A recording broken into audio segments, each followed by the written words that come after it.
Hello again, everyone, and welcome back to the front line with Joe and Joe Pasillo and Joe Rossinello. And once more, let us go into the breach. Joe, let me tell you something. It's getting scarier, and I don't like using that word. I don't use that word lightly, but it is because here's my thing. I've said this a million times at the front line with Joe and Joe. You've obviously expressed a similar sentiment. I can almost deal with getting my head chopped off in the guillotine more than I can with not being able to feed my family, if you know where I'm going with that. And you start telling me that you're going to impose these rules, this social credit system on society, and if you don't go in lockstep, or if you speak out, if you're too vocal about all the things that they want to do, okay, Joe, then that bothers me beyond belief, because then that means that if you tell me I can't use a particular bank, or a particular bank says we saw you at the front line with Joe and Joe, and you know what, we don't like you. You don't send the right message, so we're not going to do business with you. Joe, if they could do it to this guy, I want to play a clip of Nigel Farage. Okay, if they could do it to this guy, a high-profile individual, then what the hell do you think they're going to do to us? A man known for his divisive political views, Nigel Farage is back in the headlines. But this time, it's his finances that have got people talking. The former UKIP leader has claimed the exclusive bank Coutts has closed his account due to his political status as a politically exposed person. That is now 9 other banks that have refused me.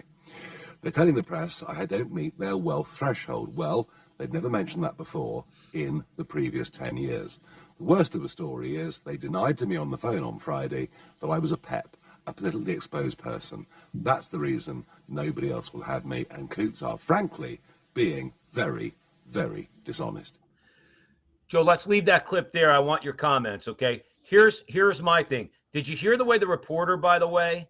Did you hear the way the reporter started out? The very controversial and divisive Nigel Farage. You see how they feed into it, Joe, right away? They try to plant in the seed in the listener to that clip. You know what? It's almost good that this is happening to this man, because he's divisive. Joe, I got to hand it over to you, because they cannot, by an act of government, by the way, conservatives, they cannot be allowed to do things like this. Banks cannot be allowed, or any corporations can be allowed to do this. Joe, help me, please. Well, this is what ESG is about. It's government and corporations teaming up, working together to put forth an agenda. Here you have, he is a political enemy of many people in the UK. And here you have a bank doing the dirty work for his political enemies. And 9 others. And this is dangerous. And that's not coincidental. And that's not even being conspiratorial. That was a conversation. Now, to your point, is that scary? Oh, you bet it is. Oh, you bet it is, because that's how you're controlled. That's how you're erased. You're erased. Beep, by the press of a button. Beep, you have no money. You can't get your money. Beep, you're done. You're gone. You've just been dissolved. Right. When a government can do that with no legal recourse, you can't call yourself a democracy. No. You are now a totalitarian state. And that is not, again, conspiratorial. There is talk about digital currency. Why is that dangerous? By the press of a button. Beep, you're erased. Right. How about this? I don't like what you just bought. Beep, you can't buy it. What do you mean? I want to buy a religious book. Beep. Nope, can't do it. Right. It's a means of control, and that is not conspiratorial. And if you're doing your research, you will hear many voices coming out of the WEF who are advocating for a digital currency. Well, because they know that they can control you through your finances and a social credit score. They're taking the Chinese model, okay, where you have no political freedom in China. You don't have a right to free speech in China. You can't speak out against the Communist Party, the Chinese Communist Party. They're doing the same thing. Here's the galling part. Stop calling yourself a democracy then, as you said, Joe. Stop saying you value free speech.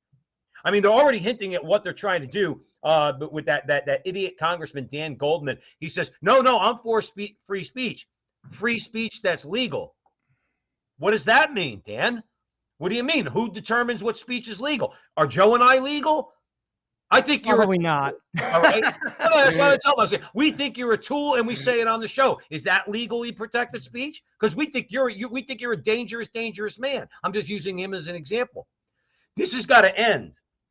This has got to end. This is not small. This is not like some side battle in the larger war. This is central to the war.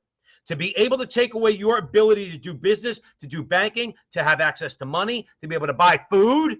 Okay? No. This is central. This has to be where people are going to have to start going out into the streets. People are going to have to mass protest. I mean, we're seeing some of it.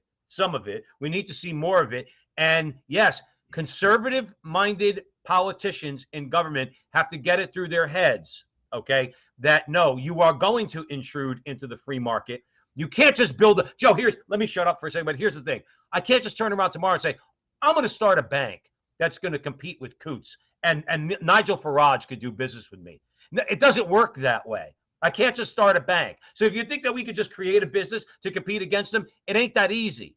So my larger point is they need to stop and stop them in their tracks right now through an act of government, both in the UK, here, Canada, and all other places. They have to act against this. Joe, final word. Well, you have countries in the G7, UK, Canada, America, that criticize countries like Russia. They say Putin arrests his political opponents, places like North Korea, but particularly Russia. And he does. What makes the UK, what makes Canada with regard to the trucking incident any different? No different. Nothing. It's the same thing. And if you ask me, this is the direction that these G7 nations are going because it's a means of control. Democracy is getting watered down, if not completely dissolved. If you ask me, I think it's a mirage. Ultimately, they are pushing buttons. This is an example of it. Expect more of it to come. Well, and that's it. Like I said, I started out by saying it's pretty scary. I don't get scared of many things, but if I don't have the ability to put food on the table for my wife and son, I'm going to get scared, but then I'm going to get angry. And that's not just me. That's going to be a lot of people. So let's hope that everybody keeps their cool heads here, and let's hope that something gets done about this nonsense and puts these Klaus Schwab, Yuval Harari types right in their place. Thanks for joining us here at the Frontline with Joe and Joe. Stick around for more great content.